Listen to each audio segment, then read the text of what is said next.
19 वर्षांची रेणुका साळुंखे पुण्यातल्या कात्रज परिसरात एका प्रसिद्ध महाविद्यालयात शिक्षण घेत होती।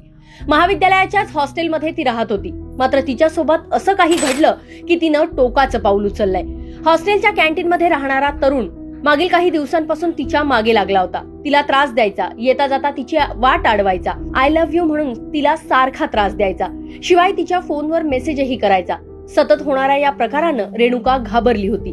याशिवाय ती हॉस्टेलच्या ज्या खोलीत राहायची तिथल्या रूममेटचा त्रासही तिला सुरू झाला होता।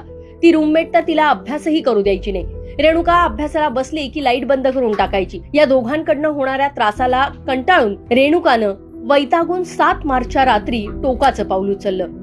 बाथरूम मध्ये जाऊन तिने स्वतःला पेटवून घेतलं। गंभीर भाजलेल्या रेणुकाला रुग्णालयामध्ये दाखल करण्यात आलं होतं। मात्र उपचार सुरू असताना तिचा मृत्यू झाला। 7/3/14 रोजी भारतीय विद्यापीठ हॉस्टेलमध्ये एका मुलीनं बाथरूम मध्ये